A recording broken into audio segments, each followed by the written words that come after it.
right, The Last of Us, Season 2, Episode 3, The Path. When we pressed play on this, it had no title. And I didn't know if we were going to get a title. I like to have the title before we go into something. But last week, we got them like a day early. But not this time. We got the title like right before we pressed record, so I thought we weren't gonna have a title. Doesn't matter.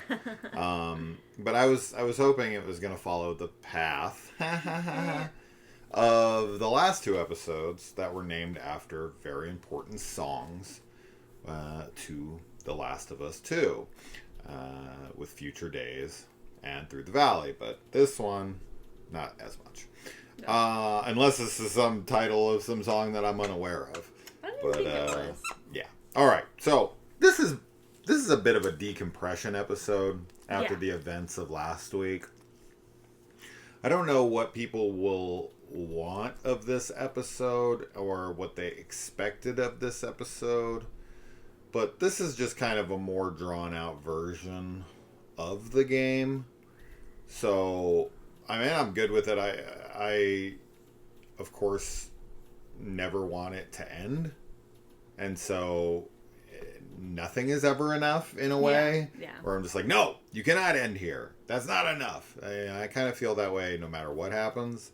But yeah, I mean, it's The Last of Us. I don't know. It would be really, really hard at this point for me to be disappointed because I feel like these guys just get the kind of show that this should be and do it justice every week for me. So, well, I'll be curious to see the reception of this because I think a lot of people are going to be wanting vengeance and they're going to be wanting it now. And it's like, man, you're going to have to wait. And obviously, spoilers for not only the show, but, we'll talk minor spoilers or maybe even major spoilers for the game. I can't guarantee. We just start talking, so... we have played the game. We do love the game. We know exactly what happens, and they ain't changing it. So what do you think? Do you think that in the opening here, when Joel's body is being washed and tended to, there's a couple moments where they like zoom in on his hand and stuff like this. You can only assume that the people who don't know for sure are like, he's gonna move his hand, he's gonna get up, he's gonna breathe. Yeah, he's gonna jump up to life. Yeah, I don't think that's the intention of those shots though at all. I don't think they're supposed to be like fake out shots, but I could definitely see people kind of getting hopeful because a lot of times in movies and shows they do that kind of a trope where it's like the finger twitch. If anything, maybe, I don't know. Yeah, I don't think it's the intention though of those shots specifically to like trick people. I think it's just kind of just focusing on the fact that that's Joel's body and he's dead and like not coming back. And I actually found like the opening of this a lot, and maybe it's just, I mean, don't get me wrong, I think that Joel's death is like, arguably one of like the saddest moments in the franchise or in the game and in the story.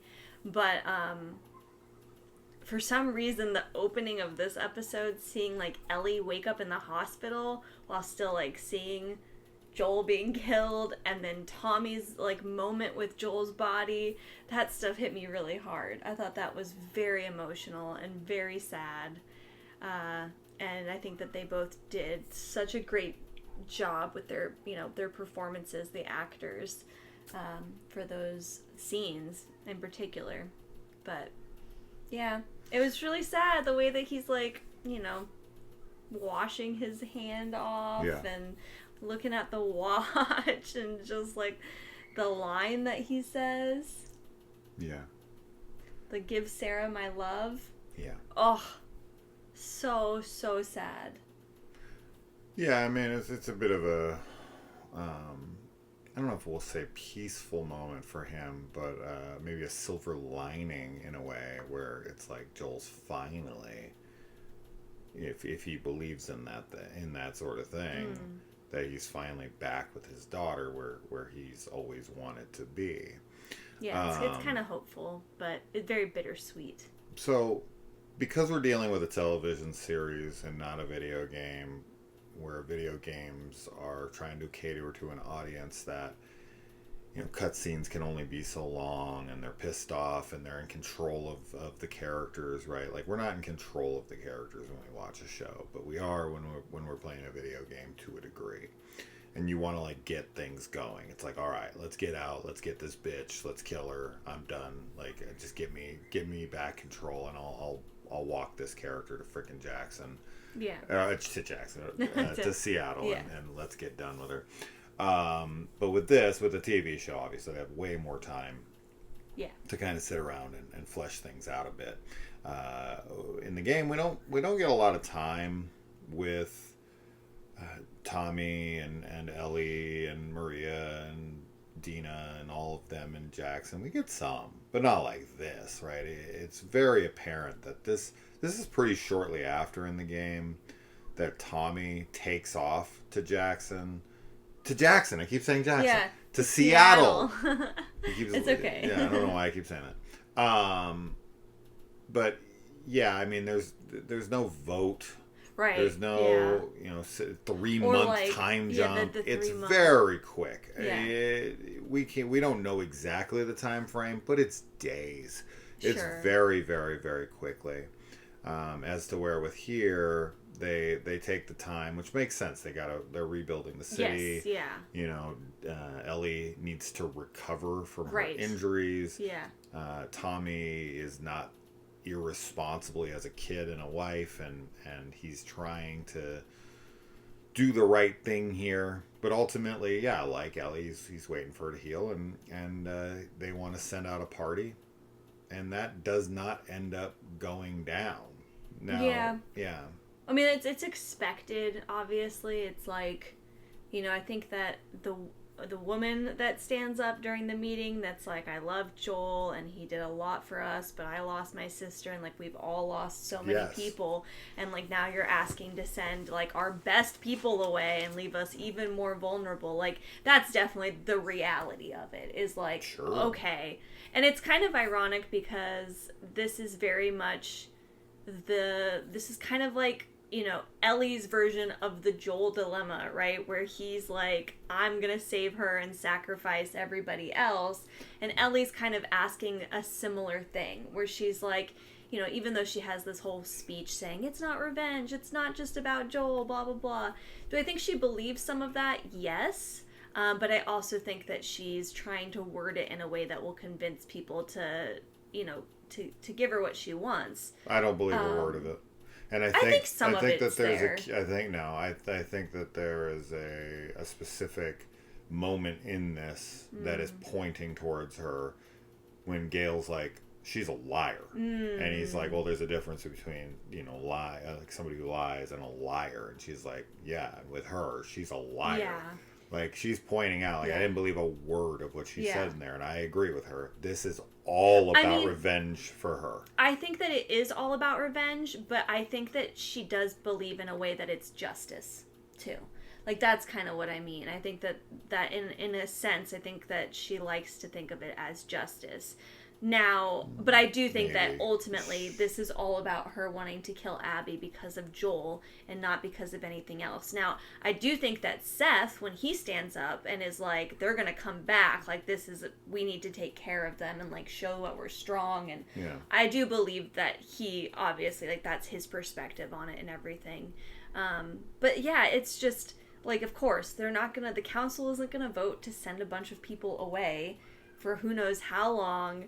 And no guarantees, like they say, that anyone will come back. And they don't really know what they're walking into, And that's obviously, like, not to jump ahead, but that's really highlighted at the ending of this episode. Dina and Ellie are like, there's probably not a lot of them. Like, we've never heard of them. We've never heard of this. Like, they just, like, they have no concept of how big it is. And it's big, Which is foolish because they're coming from a township that had hundreds of people. Yes. Right? And they were able to use almost medieval style tactics to take on thousands of infected.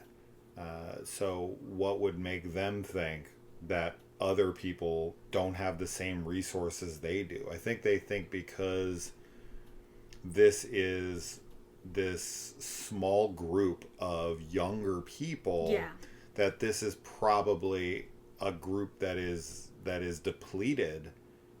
But Ellie doesn't at this point know, because Dina is out cold by this point, that Abby and company are there solely for the revenge of what Joel has done. This is not something that they understand yet. They think that they just came in and they're not really thinking things through. Yeah. Right? Like, they're not really taking the time to consider, why would this group of people lure Joel back, knock Dina out, while Mel is being very courteous to her in a way where she's like promising and making sure she understands and all of this stuff, right? To like knock her out, and then there's something specifically they want Joel for.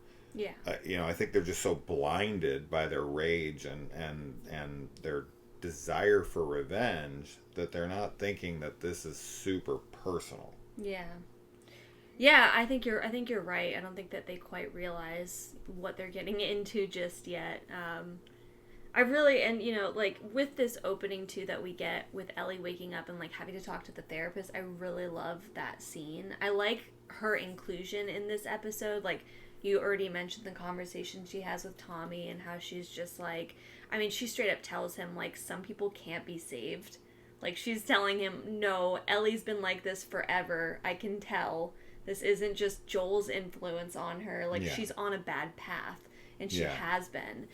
Which is really just kind of interesting to have somebody say, because, she's obviously, everyone in this world kind of, if they've come from the before time, like, they're kind of bitter and jaded to things, sure. Like, if she was, like, an actual, like, let's say she was obviously she was a therapist, but, like, let's say she was treating, like, a young adult, or like a teen or whatever, back before things happened, I doubt she would have been quite so like harsh about it. But obviously in this, and she leads up to it by being like, I'm supposed to be talking to somebody too, to like, handle all the information that I hear. But I just really like her conversation with Ellie in the beginning, because Ellie's performance of just being so sarcastic, and like, she knows she's not buying it, but she's just trying to act like very, like, she's just like, without so much telling her, she's like telling her, I'm not going to talk to you about anything. Like, I'm not going to actually open up and talk about my feelings to you. So, like, let's just do the song and dance, and like, let me leave. Yeah. And that's kind of, it just shows like where Ellie's at. Yeah. It's a good scene. Well, speaking of the opening, since we didn't mention it, which I had figured would happen during the opening credits, Joel is no longer standing next to Ellie. No, they've so taken sad. him out of there, and it's just her standing on her own now, which was a good touch. As they were on, I was like, I bet you that it's Joel's, gone. Silhouette will be missing from the shot, and it sure was. So good on them for that. How about buff jacked Jesse? He was really jacked. No wonder Dina's still knocking boots with him. They said they were done. So once again, spoilers for events to come. If you have not played the video game, or if you don't want to know, then now's your time to turn it off. Although I do think I am going to talk spoilers. The although isn't saying I won't. Spoilers. Yeah. I do think I could see the audience thinking that Dina is trying to act tough around Ellie when she sees the dead Seraphites, and she's like, I don't usually do that. I don't know, maybe it was just the smell. And it's like, no, you're pregnant. Like, I don't know. It's a little heavy-handed, but because I know, I probably am filling in that blank. Oh, yeah, I think But every so. time I see a girl vomit in a show, I'm always thinking pregnancy. Pretty much any time a woman vomits, everyone's reaction is, you pregnant? so her having to like draw attention to it, like I never usually do that. Maybe it was the smell. Once again, I think it's written that way to cue in the audience a little bit, but also to like maybe have them go, yeah, she's trying to act tough in front of Ellie, but she's not tough. Which that might be. I don't know if she knows yet. I think she does. So in the game, she knows she's pregnant by this point. She comes with Ellie anyway. There was a little criticism of like she was drinking at the dance even though she knows she's pregnant by this point. And, you know, we do the 3-month time jump. She says very much explicitly in the tent, I already went back to Jesse. So they fucked a few times after. So she got pregnant after the dance. Yes. So all of those problems are now gone. Yeah. Give the show at least just extend them a little courtesy. Yeah. I hear this all the time. Oh, I can't believe they didn't do this. It's like, why don't you wait for the show to end before we get to that? Like, I can't believe Joel and Ellie didn't do the talk on the porch. They 100% did. Yeah. They 100% did. It will be in a flashback. They're going to do that scene, guaranteed. They're like, I can't believe Tommy didn't go to fucking Seattle. He's 100% going to Seattle. Yeah. They're just going to flip it. So in the game, Tommy runs off to Seattle, and then Maria comes very similarly to the scene where Dina and Ellie are having the cookies. Maria's there, and she's like, I need you to go and bring him back. Yeah. And they send, like, she's like, you know, he took the horse, it's going to be hard to get him out, whatever, but you need to go and try to get him back. Yeah. So they chase after him, and then Jesse chases after them. In this, what's going to happen is Ellie and Dina sneak out, in the night. Maybe Jesse knows she's pregnant. Maybe not. I don't know. That I'm iffy on. But regardless, Tommy and Jesse will be, to run out and be behind them. Yeah. To come follow them. Jesse and Tommy will 100,000% be in Seattle. I guarantee it. Oh, yeah. I don't really have any doubt that they'll end up there.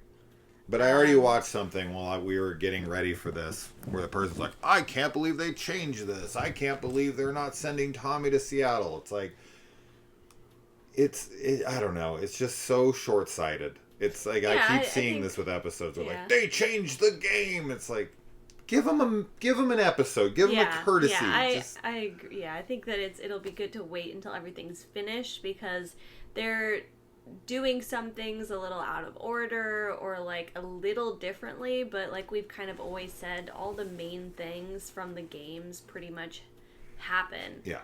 So I don't think there's any need to worry about it. And even if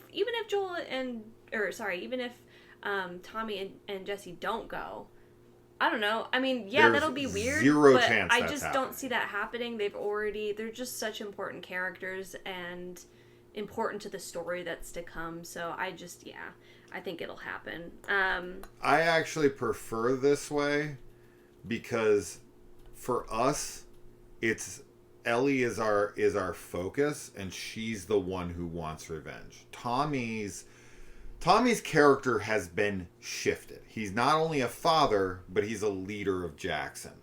And in this environment, the way that they put him in this, he's on the council. Yeah. He's like a very significant part of Jackson. He's trying to do the right thing and be the person who puts aside his grievances and his anger and whatever, and he's going to try to do the right thing.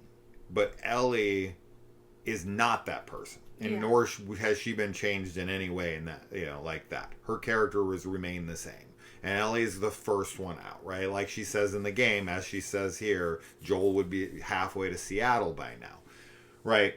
So her running out, because this is her personal story as the show goes, of her vengeance towards it, it makes more sense to me that she's the one who's first out the gate.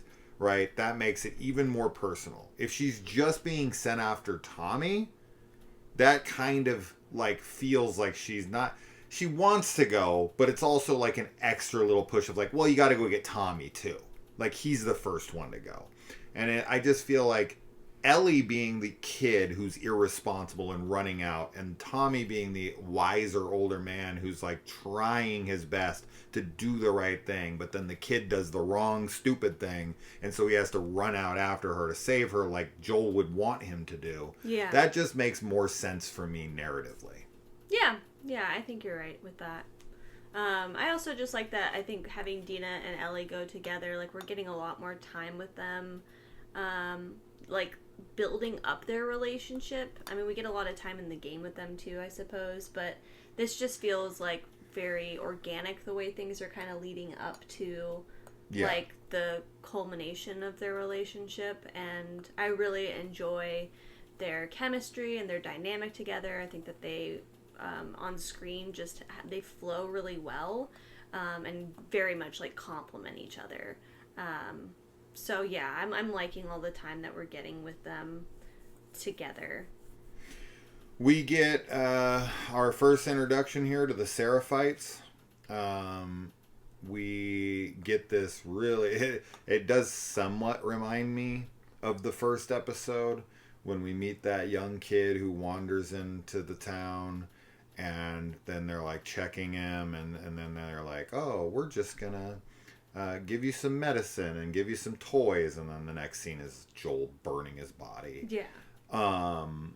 Yeah, I mean, we get this little kid who believes in the Seraphites' prophet and their way of things. For those of you who don't know what the Seraphites are, they're this religious group that followed a prophet who died like 10 years ago. We had wondered if Catherine O'Hara, when she was cast, if she was going to be the prophet, because in the game she's already dead, and we're like, is she going to still be alive here? And it's like, no, they very much explicitly say she's been dead for a decade, so she's been dead a long time, but they still follow her away. Anyway, they're a religious group that follow her word, and they basically just want to return, almost like the Amish in a way. They want to return to nature.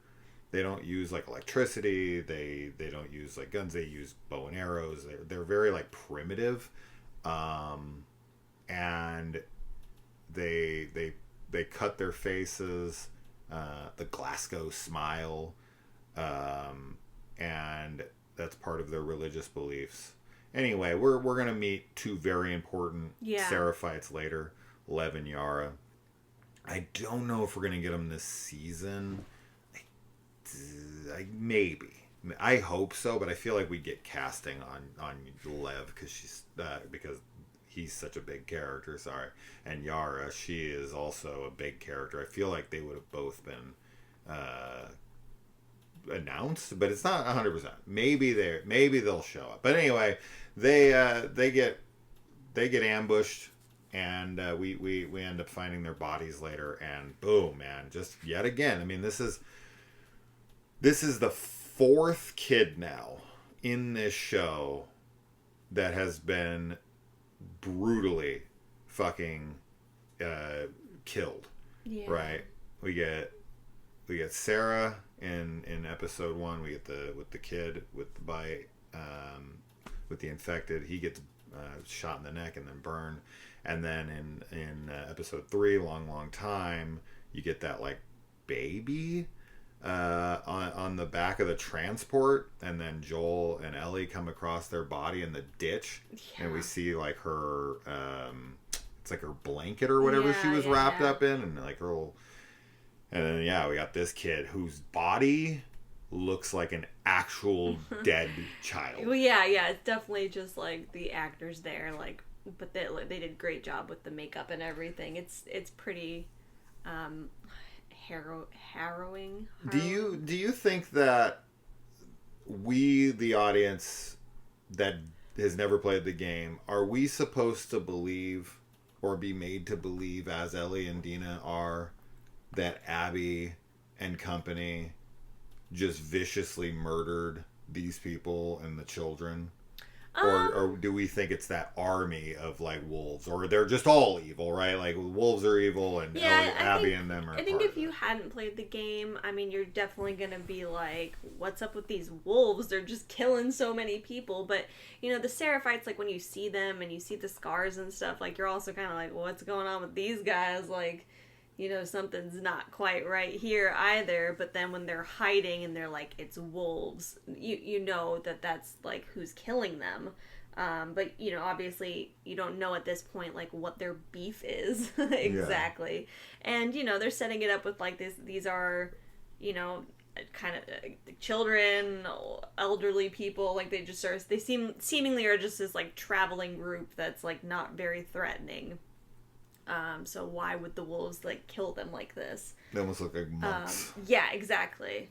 Yeah, because all the men have their shaved heads. And then obviously, yeah, the shot of the wolves at the end with the just like very military marching with like 2 tanks and stuff. Like, you know, it's very intimidating and very much like paints them in just a militia, right? So, yeah, I think if you hadn't. I think that your natural inclination, even playing the game, like one of the things is that, so whether you're a Firefly, whether you're a Seraphite, whether you're one of like part of the Washington Liberation Front or whatever, like it really just kind of highlights how people in like no matter what, they're gonna form these groups because they need like rules and structure. And especially that's the case when like things collapse. Yeah. And this is when those types of like very either authoritarian in like a military style or more of a like very traditional authoritative religious style, like those things can take root so easily because people are looking for answers, they're looking for direction, they're looking for someone to tell them this is what we're going to do. Yeah. And so it's like, yeah, that makes total sense that those kinds of groups pop up, and I think the game does a great job at, you know, highlighting that. But then, you know, within these groups, like just like in any time, you will find people that are just like everybody else, you know, that are seeking things that are very human of them to want. You know, unfortunately, not every group can end up like Jackson, where it's this really like, you know, much more positive kind of community. That's not based on religion or like some type of other ideal aside from just, you know, like letting people live in healthy and comfortable lives as much as possible. So yeah, it makes perfect sense that people would be very distrustful though of the wolves. If you know, are watching this episode and after seeing Abby, you know, kill Joel, even though it's very clearly, you know, Abby and them are on this mission specifically for Joel, like they're not being sent on some type of task. Yeah. This is Abby's revenge, but you know, but the wolves did kill all those Seraphites, so it's like, well, somebody did, you know. Yeah. I don't know if we'll see who. I can only assume that. So in the game and in the trailer for this show, we see Isaac torturing a Seraphite. Abby and them will probably get back to town. Oh, they're already back in town. Yeah. Because I don't know how long it took. It seems like Dina and Ellie get from Wyoming to Washington in like a night. Pretty fucking quick. It would take a long time on horseback, especially since they're walking the whole damn way. So I don't know how long they've been probably back, but I have a feeling that that one of the people who was with that group got taken and is that person that Isaac is torturing. I think so. I feel like we might actually see that scene play out. Yeah. And then them take that guy, and then Isaac will be torturing him. So yeah, I have a feeling we might actually get to see that play out. Yeah, I think so too. Speaking of distrusting or distrustful people, how have you felt about this kind of rewrite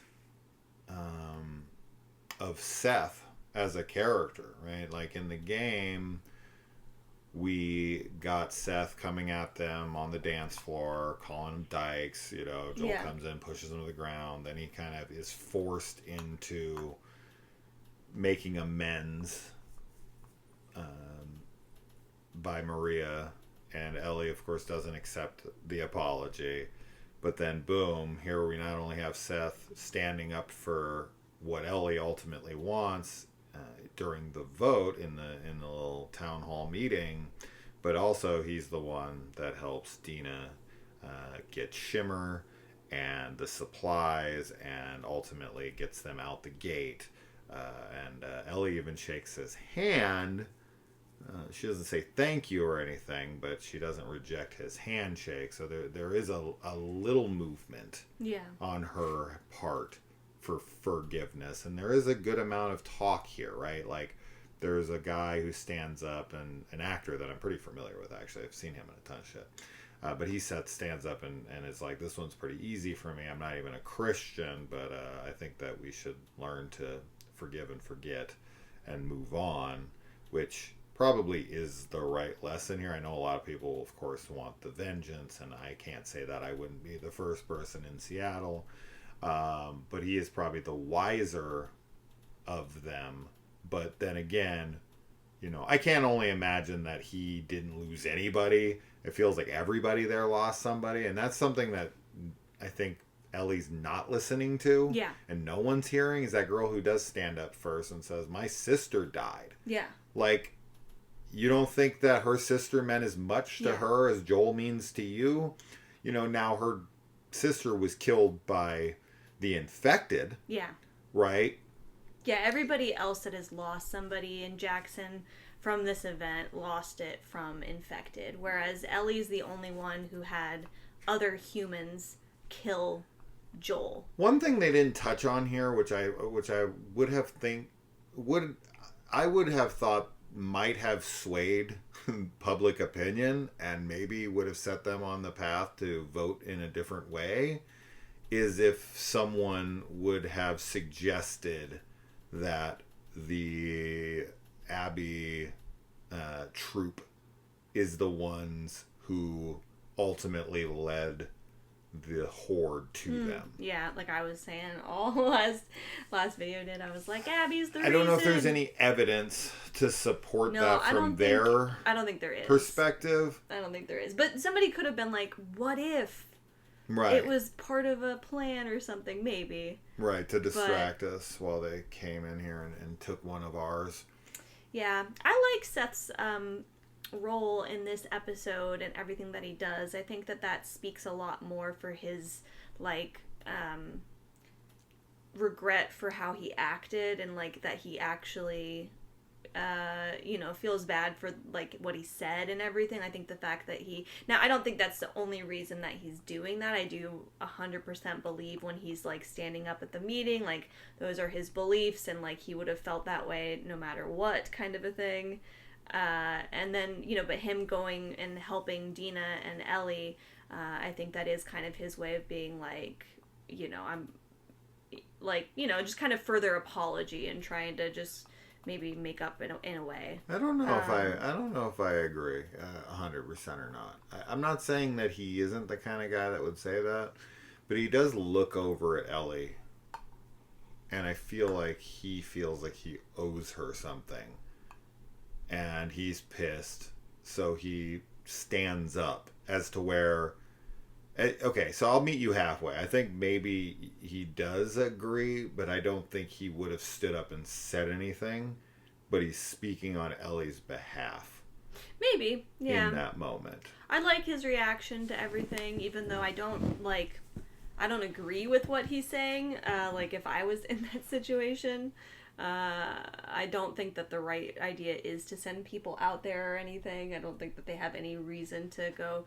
Although, it is... I think that it is something to, like, look into the fact that, like, there were other people that killed Joel versus just infected, for sure. But I think that they, like, would risk the whole community, sending as many people as Ellie was asking for. So, yeah. I don't know. It's Seattle's so far. Seattle's far, from Wyoming. and they don't know what they're walking into. Like, and that's really shown with like the Seraphites and the wolves. Like, they have no idea. Like, you know, and with the way the world ends up, you know, being is a lot of the times in like post-apocalyptic stories, like when people are cut off from like the communications that we're used to today, like you don't know, especially somewhere like America, like what's happening in Boston is probably totally different than what's happening in Washington State. Oh, you know, even though these fireflies, like even though that's like probably the most widespread of groups that like you kind of come across in The Last of Us, like the Washington Liberation Front is very local, clearly, to Washington. The Seraphites, nobody in Jackson knows about. Like, you know, and who knows what other people they could meet on the way, too. Like, that's the other thing. Like, you have no idea who's out there. And then, I mean, yeah, very much in game 2, especially in the second half of things, like, they meet people. They sure as hell meet a lot of other people out in the world. And, you know, Jackson is this, like, little island that's trying to keep itself protected and afloat. And it's asking a lot to try and send people that far with that, you know, no real knowledge about what they're walking into. But this just kind of shows Ellie's stubbornness, because she's like, and Dina's definitely like puffing up her ego too. Like Ellie says some line about like, oh, there's gonna be a bunch, like a lot less of them soon, like when they're talking about the wolves when they reach Seattle. And there's like a joke about it being from the movies, Curtis and Piper. but she's like, no, I was just trying to sound like a badass. And Dina's like, you don't have to try, right? Kind of making Ellie, and you know, Ellie is a badass, but man, Ellie doesn't know everything. This is the folly of youth. She thinks she's invincible in a way, for not only the fact that she's young, but also because she's been immune to infected for so long. So, well, I mean, they're also, obviously there's not only people out there, right? This is a freaking zombie apocalypse, and they're moving into a major city.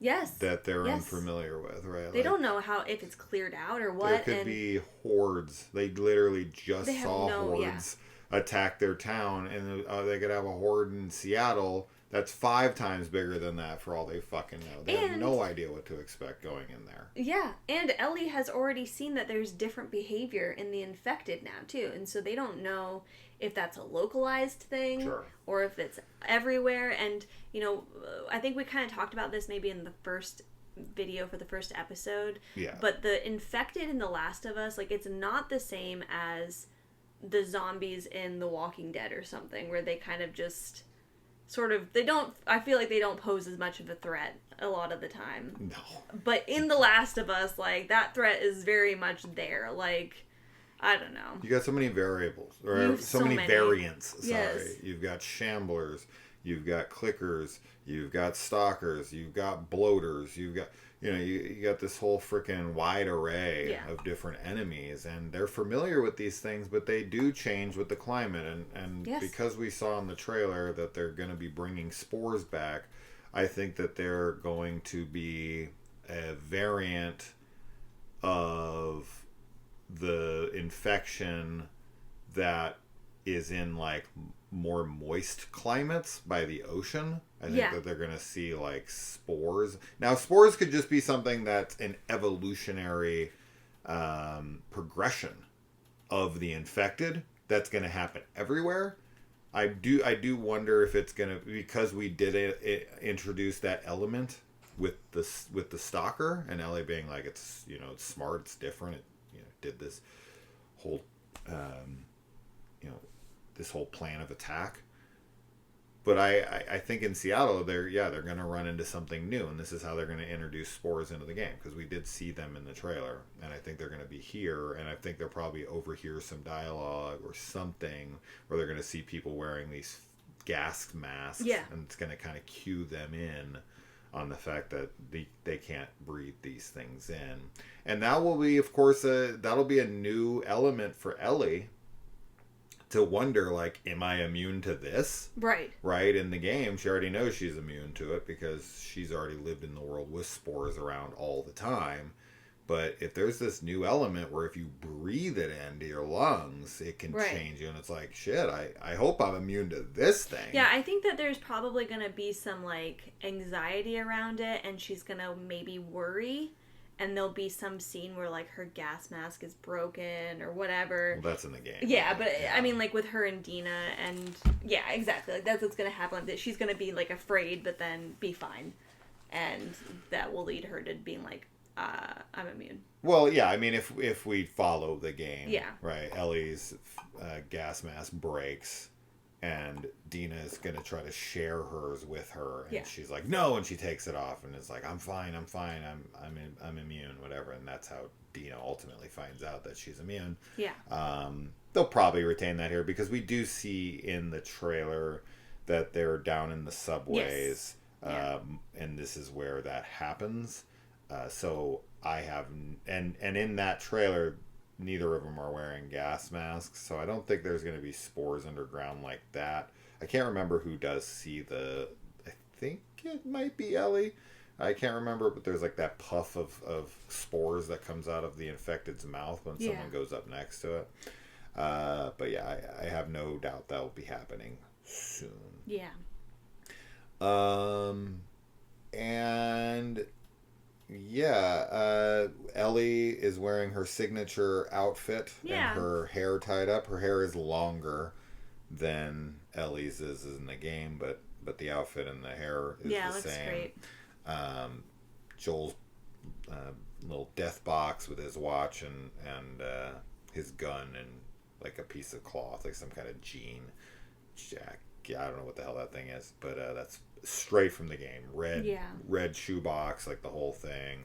A lot of like the stuff, like her walking up to the house, Joel's the Miller mailbox with the flowers and his workbench and the like all these different things. This is all just straight from the game, which is great to see that, little attentions to detail as a fan. It's always great to see that stuff. But yeah, I don't know if there's anything else, but yeah, it's a decompression episode. I wondered if we were going to get straight to Abby to try to start selling the audience, because a lot of audiences just sitting here like, I want him dead. I want her dead. Get to that immediately. Well, that's not going to happen. Obviously, I mean, if you've played the game, you know that's never going to happen. And they're not going to change that. So anybody who thinks they're going to change these big moments, you're just dreaming. Ellie will not kill Abby.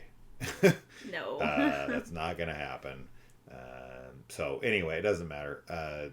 But yeah, I think that next episode we'll deal with Abby and the wolves. I think we'll meet too. Isaac. Yeah. We're gonna see that Abby and Owen were romantic. Yeah. But we're gonna see that Mel is.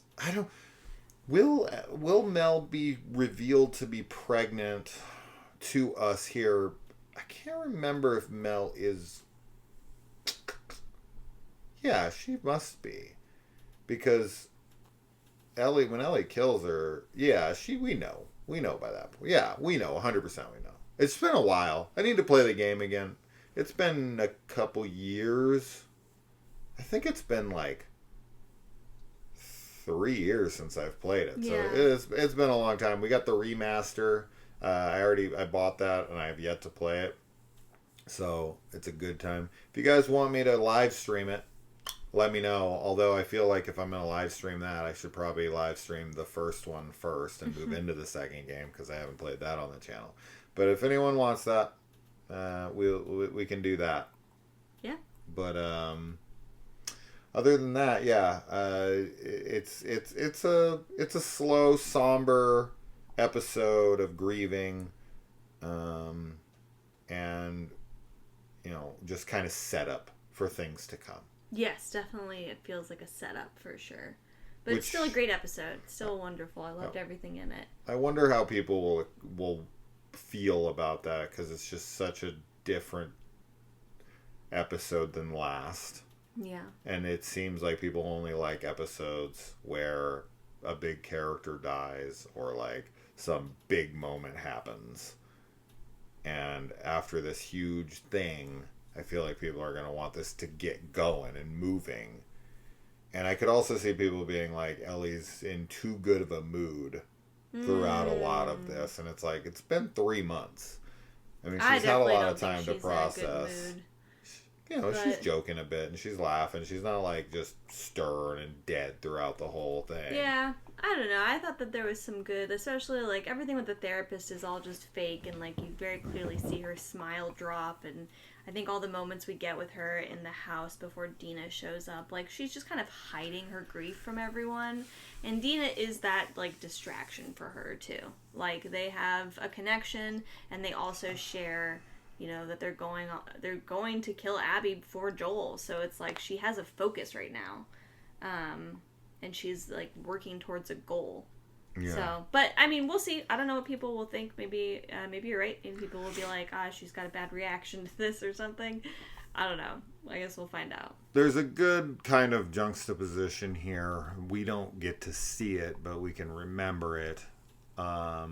There's, you've got all the dead bodies in the wake of the disaster, which is very reminiscent of kind of what Joel leaves behind in Salt Lake City. And then also you've got Ellie at Joel's grave, pissed as she's about to go off and get her revenge. And, that obviously mirrors Abby at her dad's grave. Yeah. So you got two daughters at the graves of their fathers plotting for revenge, and it's like, where does it end? Yeah, exactly. Right. The cycle has to be broken. Somebody has to break it, otherwise it just keeps going. Yeah. That's the reality. Yeah. Well, Abby and Ellie are who break it, technically. I mean, Abby ultimately, like, she's the first one, right? She doesn't kill Ellie the first time, but she doesn't really have a huge reason to. But she also doesn't kill her the second time when they run into each other after she's killed Mel and Owen and everybody, and she's like, you've taken everything from me. They really need to land that scene. That's going to be a big moment. Like, we've got to really feel for Abby at that point. They also need to introduce Abby's fear of heights.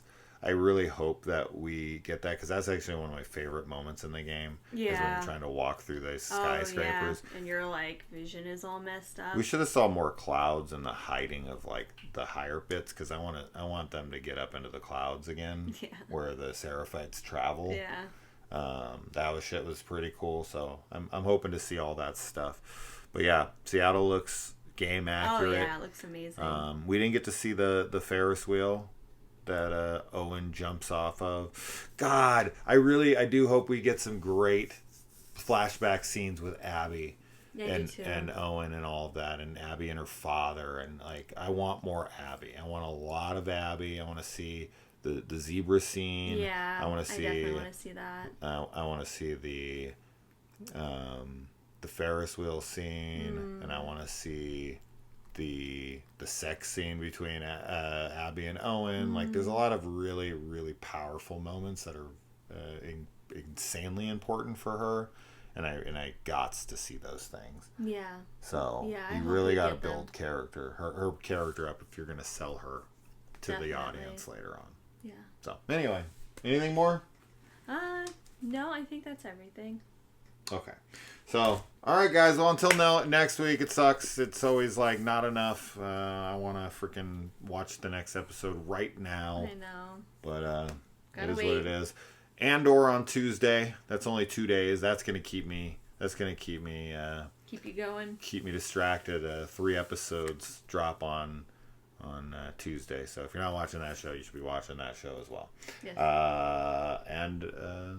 We're going to get back to Silo. We're finally catching up on that. So we got lots of great shows. There's so many great shows on television. There's never enough time to watch all the great shit. But this is definitely my favorite, of course. Yes. All right, guys. We'll see you in the comments. Bye. Bye.